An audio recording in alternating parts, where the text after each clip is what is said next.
पाकिस्तान ने पिछले 16 महीने के अंदर 6 सैटेलाइट्स लॉन्च किए हैं और अगर आप इसका कंपैरिजन करें पिछले 60 साल में सिर्फ 9 ही लॉन्चेस किए हैं पाकिस्तान ने। ऐसा क्या हो गया पिछले 16 महीने में और स्पेशली आफ्टर ऑपरेशन सिंदूर कि पाकिस्तान फटाफट अपनी सैटेलाइट्स लॉन्च कर रहा है। तो इसका सबसे मुख्य कारण है कि जो उनका सेंसर, डिसीजन और शूटर का जो साइकिल है वो कम कर रहे हैं। तो जो ऑपरेशन सिंदूर हुई है उसमें पाकिस्तान ने चाइनीज बाइडू सैटेलाइट्स का यूज किया है और अब चाइना ने रियलाइज किया है कि पाकिस्तान को खुद आर्म करना चाहिए और उसके अंदर एक सैटेलाइट है जिसका नाम है PRSC-E03।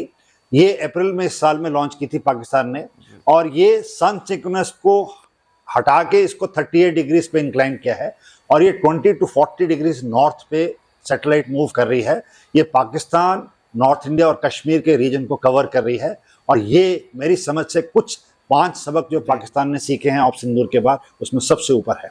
सबसे पहले तो उन्होंने जो ये 6 सैटेलाइट डाली हैं उसके बाद उनकी जो क्षमता बढ़ गई है सर्वेलेंस की भारत के ऊपर, ये बढ़ चुकी है और ये इतनी फास्ट लॉन्च की है जैसे एक कोई डिसेबल्ड पर्सन हो और वो सडनली उसाइन बोल्ट की तरह दौड़ने लग जाए। ये क्षमता पाकिस्तान ने बढ़ा दी। दूसरा, जो उन्होंने 2018 में बाइडू जो सैटेलाइट है जो चाइना की है उसमें जो नेविगेशनल एक्सेस था जो पाकिस्तान को दिया था वो अब ज्यादा रिफाइन करते जा रहे हैं। अब वो सेंटीमीट्रिक लेवल का हो गया, मींस हवा से वो सैटेलाइट आपको सेंटीमीट्रिक 2 सेंटीमीटर, 3 सेंटीमीटर, 5 सेंटीमीटर की पोजीशनिंग दे सकती है जो कि मिलिट्री ग्रेड है, जो कि PNT डाटा देती है। तो इसका मतलब यह है कि जो पाकिस्तान की फतेह मिसाइल्स हैं, जो उनके J-10 फाइटर्स हैं और जो एडवांस फाइटर्स लेना चाहते हैं, अगर वो वेपन रिलीज करना चाहते हैं उसकी मदद के लिए ये बाइडू उनकी हेल्प करेगी। ये दूसरा सबक है। तीसरा सबक जो पाकिस्तान ने ऑपरेशन सिंदूर से लिया है वो ये है कि आर्मी ने एक रॉकेट फोर्स बनाई है। It is called ARF, army rocket force. ये 13 अगस्त 2025 को बनाई है कि एक सिंगल एजेंसी के नीचे उन्होंने अपनी रॉकेट फोर्स को ले आए हैं। उसमें बैलिस्टिक मिसाइल्स हैं, उसके अंदर क्रूज मिसाइल्स हैं, उसके अंदर ड्रोन्स हैं, क्योंकि इन्होंने ये रियलाइज किया कि जब फतेह 1, फतेह 2, फतेह 4 को जब ऑपरेशन सिंदूर में यूज करना था तो उन्होंने ये पाया कि इनका जो स्ट्रेटेजिक फोर्सेज है, जो इनकी न्यूक्लियर असेट्स को देखता है, कुछ असेट्स उसके पास थे।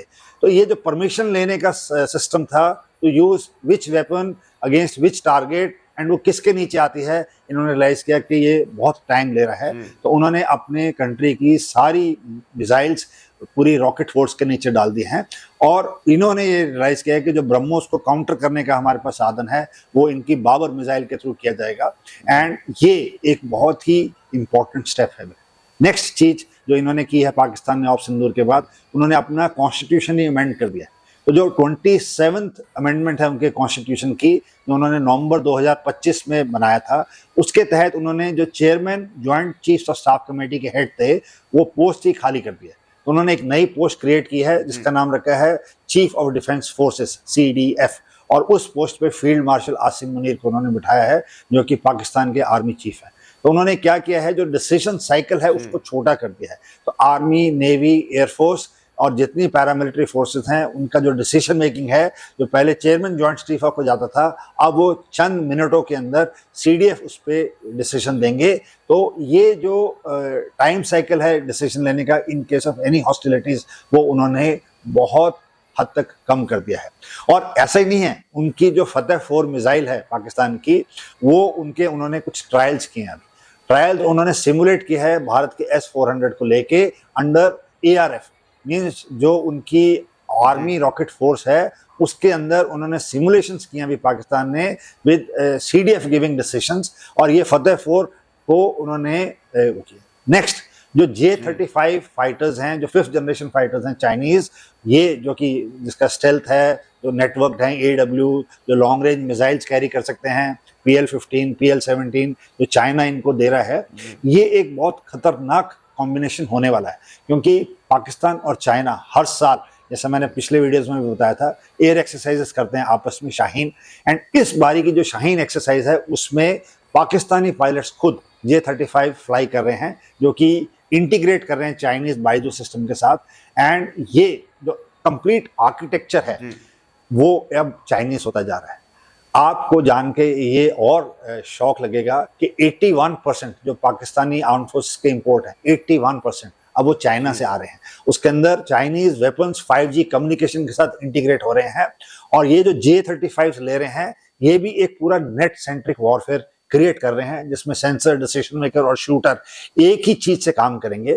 तो अब एक ऐसी स्टेज आ गई है कि भारत एक ही एडवर्सरी को फेस कर रहा है, बट उसके दो चेहरे हैं, एक पाकिस्तान और एक चीन। चीन सामने नहीं आएगा, लड़ेगा पाकिस्तान, बट कंट्रोल जो मास्टर स्विच है वो चीन के पास रहेगा, ये मेरी समझ है। ऐसा नहीं है, चीन ने ऑपरेशन सिंदूर के बाद अपनी तरफ भी, चाहे वो अक्साई चीन है, उसमें सिग्नल इंटेलिजेंस के सेंसर्स लगा दिए हैं।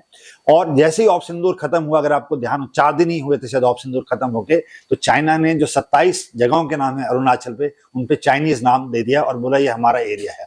तो ये एक तरफ का भाग है। दूसरी तरफ में हमारे अपने जो ऑपरेशन सिंदूर के बाद जो इसरो के फेलियर्स हैं, हमारे खुद के 3 या 4 लॉन्चेस फेल हो गए हैं। और भारत में आप सबको मालूम ही है, जो सिविल मिलिट्री का जो डिसीजन मेकिंग है वो टाइम लेता है, परसेप्शन मैनेजमेंट टाइम लेता है। और जैसे ऑपरेशन सिंदूर में देखा कि हमारे को करीब 2 हफ्ते का समय लगा था ऑफेंसिव लॉन्च करने के लिए। एक बहुत बड़ा सबक है ये 5 चेंजेस जो पाकिस्तान लेके आया है। अगले जो अगर स्कर्मिश होती है, युद्ध होता है, तो उनकी जो रिएक्शन कैपेबिलिटी है वो बहुत तेज होगी। और ये हम सब के लिए एक सबक है जो हमें हमारे मिलिट्री प्लानर्स देख रहे हैं और समझ रहे हैं। मैंने सोचा आप लोगों के साथ शेयर कर दूं। Thank you very much and जय हिंद।